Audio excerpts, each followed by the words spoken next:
গাজীপুরের মোগরখাল এলাকায় gas cylinder leakage থেকে বিস্ফোরণের ঘটনায় দগ্ধ একজনের মৃত্যু হয়েছে। এ নিয়ে আরও জানাতে জাতীয় বার্ন ইনস্টিটিউট থেকে যোগ দিয়েছেন সহকর্মী বুদ্ধদেব কুণ্ডু। বুদ্ধদেব, ইতিমধ্যে তো একজন নারী মারা গেছেন, বাকি যারা আছেন আহত তাদের বিষয়ে চিকিৎসকরা কি বলছেন? দুর্ঘটনাটা কিভাবে ঘটলো এ বিষয়ে একটু জানাবেন। বান্ডেল থাকলে প্রতি সেনমানিতে টাকা বাঁচবে। বিকাশ সেনমানি বান্ডেল কিনে জিতুন প্রতি লেনদেনে। কালকে সন্ধ্যা ৬টায় আপনি জানেন যে ওই এলাকায় আসলে গার্মেন্টস কর্মীরা বসবাস করত এবং একটি বাড়িতে আপনি জানেন গার্মেন্টস কর্মীরা সাধারণত অনেকে একটা রুম করে কয়েকটি পরিবার একই সঙ্গে রান্না করে।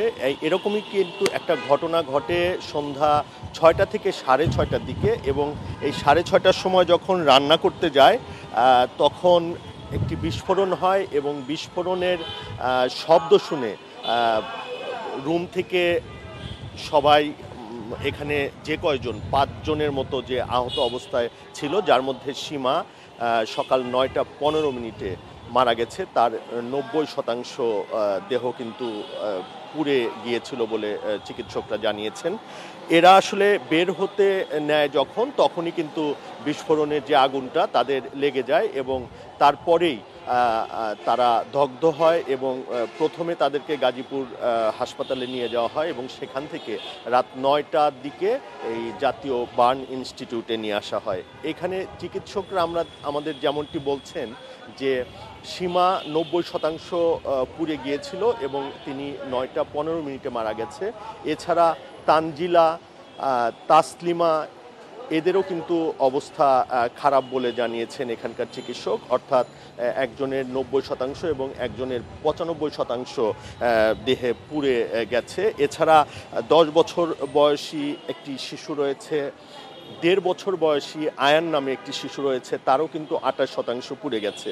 অর্থাৎ এখন যে ৪ জন জাতীয় বার্ন ইনস্টিটিউটে ভর্তি রয়েছে, এর ৩ জনেরই কিন্তু ৯০%-এর উপরে দেহ পুড়ে গেছে এবং তাদের অবস্থা খুবই মারাত্মক বলে জানিয়েছেন এখানকার চিকিৎসকরা। তারা এখন নিবিড় পরিচর্যা কেন্দ্রে রয়েছেন এবং আপনি জানেন যে এই দগ্ধ যারা ২৫%-র মতো যদি কারো পুড়ে যায় তাহলে কিন্তু তাকে বাঁচানো কঠিন হয়ে পড়ে। যেহেতু এখানে যারা ৪ জন ভর্তি আছেন, এদের প্রায় ৩ জনেরই ৯০%-এর উপরে পুড়ে আছে এবং ডাক্তাররা কিন্তু তাদের নিয়ে শঙ্কিত।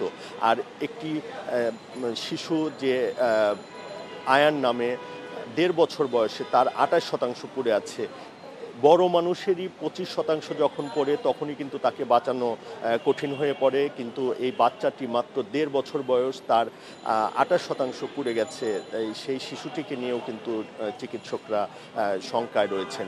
অর্থাৎ এই যে বিস্ফোরণটা ঘটলো, এর সঠিক কারণ কি এটা হয়তো তদন্তের পর জানা যাবে, কিন্তু এখানে আসলে চিকিৎসকরা এই রোগীগুলোকে সেবা দিতে হিমশিম খাচ্ছে। তাদেরকে বাঁচাতে আপ্রাণ চেষ্টা করছেন বলে এই জাতীয় বার্ন ইনস্টিটিউটের পক্ষ থেকে আমাদের জানানো হয়েছে। জাতীয় বার্ন ইনস্টিটিউট থেকে জানাচ্ছিলেন সহকর্মী বুদ্ধদেব কুণ্ডু।